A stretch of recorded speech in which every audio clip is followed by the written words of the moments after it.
Drama and conflict are everywhere, in the books, movies, popular media we consume, and in the relationships that make up our lives.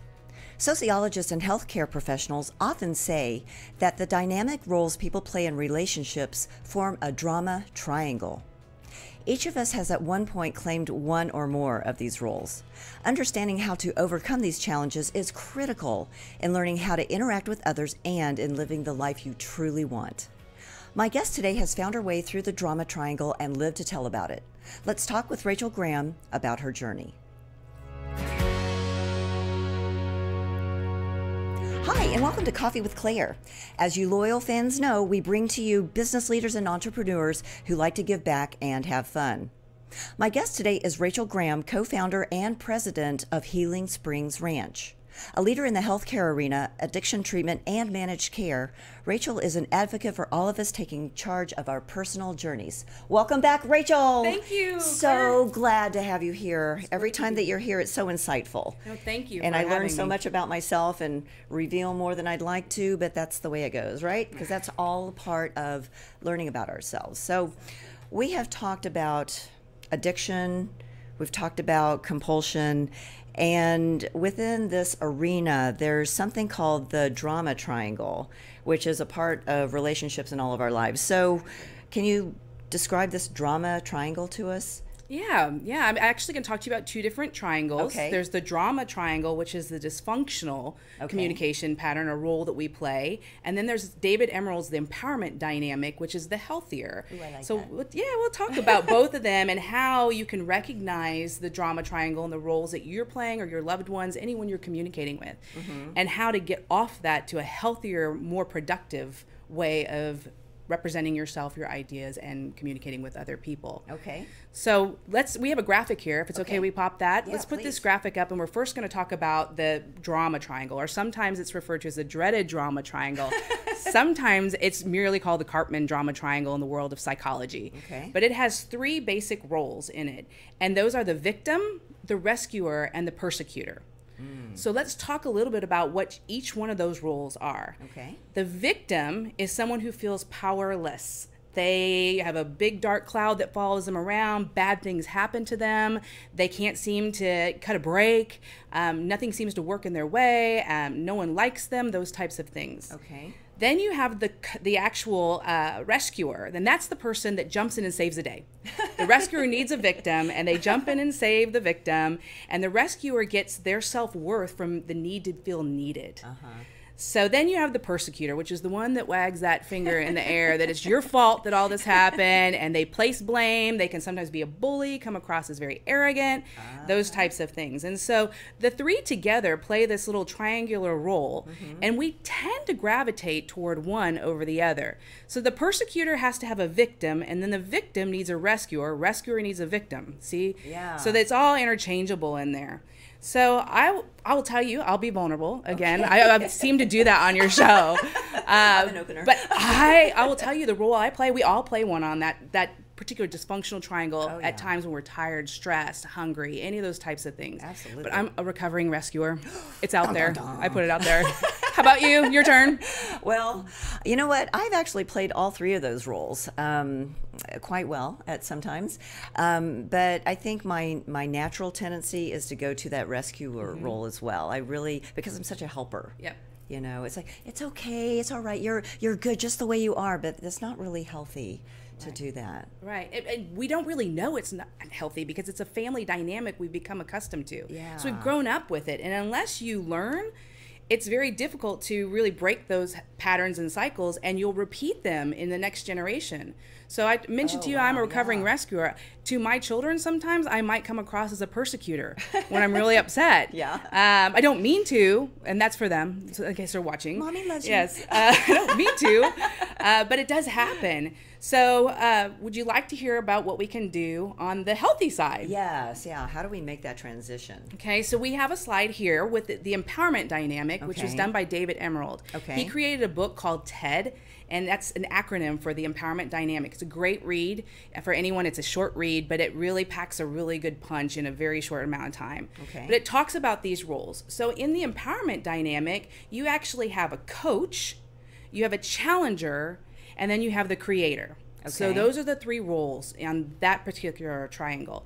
So the idea behind that is a creator is someone that feels powerful. Yes, bad things may happen, but there's something I can learn from it. There's something I can do with it. I can apply it somewhere in some way to make my life richer or learn a new skill, those types of things. And I don't let this bog me down. I let it empower me to do something amazing with this particular experience I'm having.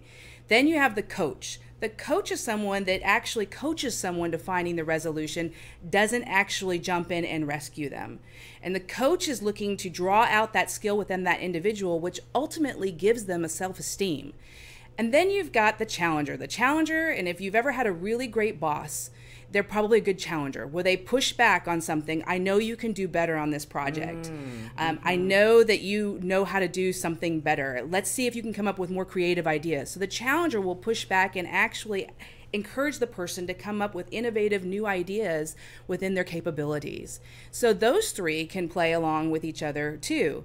And so, Fascinating. yes, and so it's really something that's amazing if you watch the shift, and you can actually shift from the drama triangle to the empowerment dynamic. Okay. Okay. Oh, and I even like the way you held your hand up higher. Yes. Like it's a little higher thinking. Yes, it is. And it's a conscious thinking. It's a mindset. So a lot of the things that we've talked about is all right here. We have an amazing ability to change the way we see the world just by shifting our mindset Yeah. and how we experience the world. And so in this particular scenario or model, the victim, when you're in a victim mode, the healthy mode to get to is to go over to the creator role. Okay, so victim to creator. Got Yep. it. So Okay. instead of sitting there saying, this is really bad what's happening to me and I can't control the outcomes and da-da-da, the creator says, this is what I want. How do I get to wherever it is I want? And how do I use this experience, maybe it's an adverse experience, to get there? What does it teach me? Great. So they see it in a more positive light, if you will, versus a negative, I'm incapable of something. Then the rescuer, Okay. okay, they map over to the coach. Okay. Rescue So coach. Got it. there's a difference between rescuing someone and coaching. Absolutely. And I'll give you the example. There's even biblical references where we talk about teaching someone to fish. If you fish for them, they never learn to fish. That's rescuing someone. If you're fishing for them and feeding them, they're never going to learn. But if you teach them how to fish, coach role, they will eat the rest of their life. Right. And so the coach actually empowers the individual to come up with the solutions and teaches them how to go on. And in the world of children, you'll see that in helicopter parents. Helicopter parents are the ones that often rescue. They get mad at the school, they go up to the school and they want to talk to the principal and the teacher and yell at everybody on behalf of their child. And what that does is it usurps power from that child. The best thing a parent can do is role play with their child and teach them how to go and have that conversation with that teacher or that principal to be more effective in their role.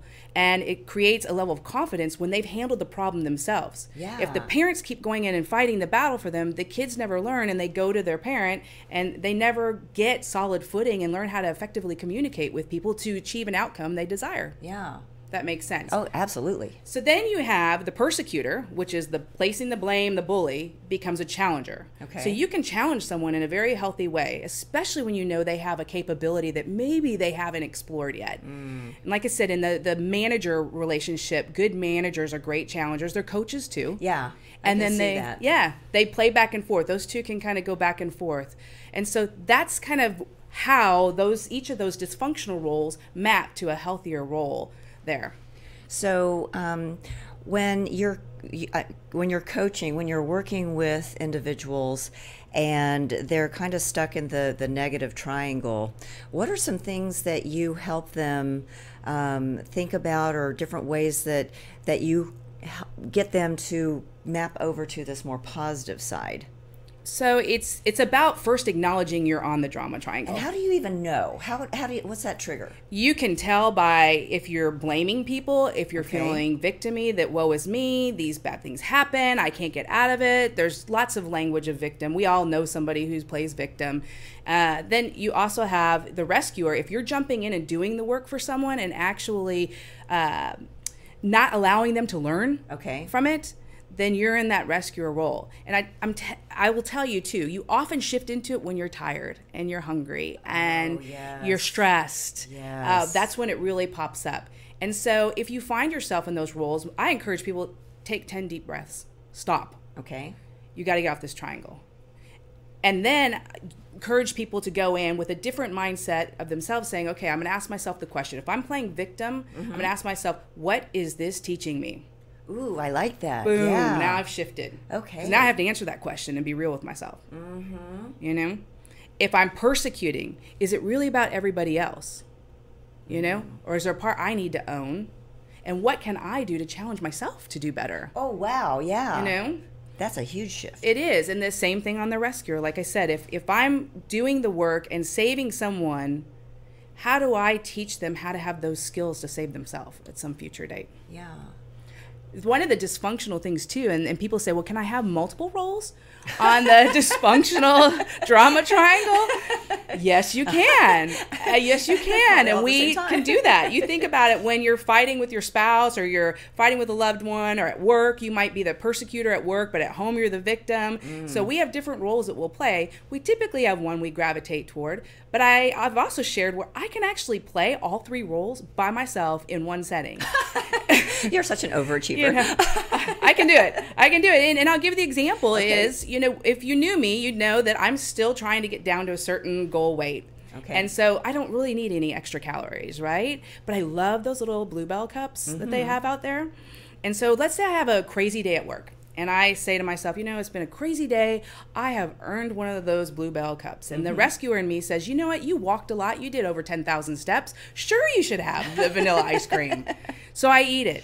Then what happens? The persecutor comes out. What were you thinking? You have no business doing that. You're trying to shed weight. The only way to do that is to lower the caloric intake. Look what you've done. And it starts the whole cycle all over again. Then you fall victim to your own persecution. Oh, wow.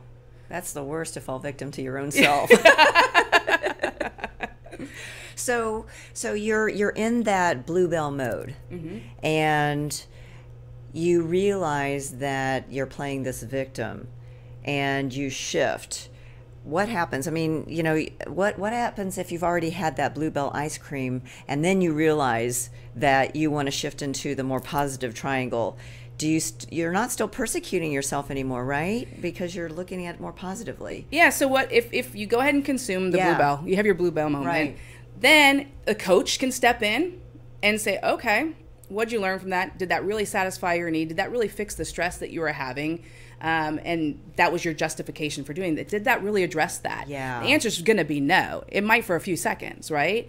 But then the challenger can come in and say, okay, now what are you going to do about this? Okay, well, we're going to throw out all the Bluebell ice cream cups. We're not even going to keep them in the house. Okay. That might be the All first right. thing. Let's Throw them out. Let's be very constructive. Yes. Okay. And then the coach might say, and you know what? You got to do 20,000 steps tomorrow, or whatever the situation may be. I mean, I don't do caloric math count very well. You're fine.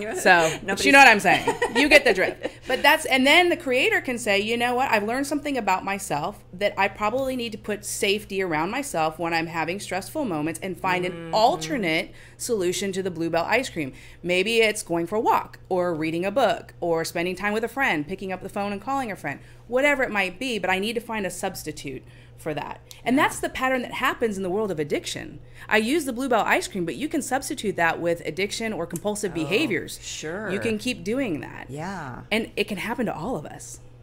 And you mentioned that it is passed on from, you know, families, you know, from what your family dynamic was when you were growing up and things like that. So that can be pretty hardwired in us. Yes, it absolutely is. And if you don't get a handle on it, you can actually perpetuate it.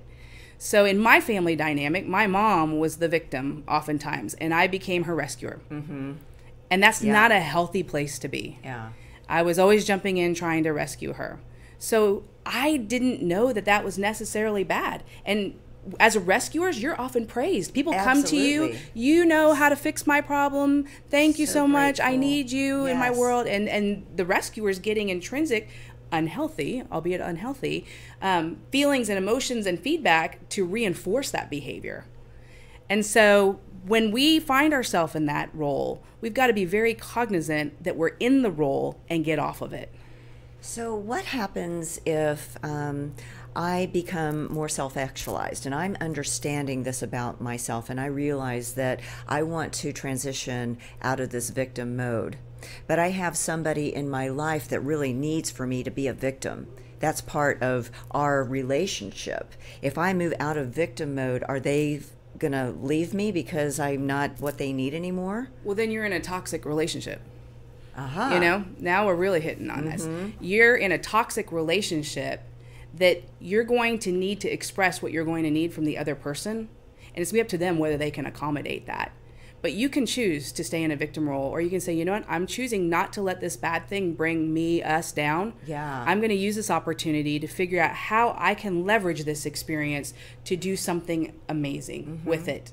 And that person can either get on board or not. But if that person continues to need you to be the victim so they can persecute or rescue you, then you need to recognize you're in an unhealthy relationship. Wow. Now, you can teach people this. And again, sometimes just having this simple conversation or reading the book creates a level of awareness for people. They go, oh, I get it. And I didn't know that I was there before, but, you know, I think it's much more empowering to accept that responsibility and work together to, you know, get to that other side of things. But I can see where people would really just get, I'm so comfortable being the persecutor. That's just, it's almost fun. Yeah.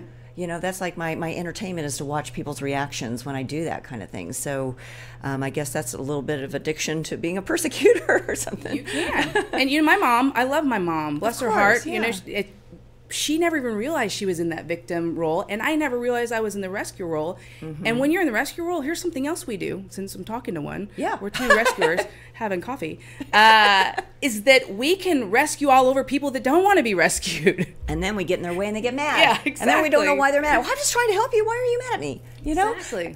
Or stop saying I'm sorry. I've had people say that to me too. It's like, dang it, I'm just trying to apologize. No, you apologized 20 times. It's enough. Yeah. Get over yourself. So when we are, when a person's working with Healing Springs, about how long does it take for someone to kind of unravel these traits we've kind of been working with our whole lives? You know, it depends. I mean, the first thing is creating awareness. And oftentimes we bring the families in, and then we get the families to own their role. Idea. The biggest part of healing someone is having everybody own their parts and pieces that they need to address.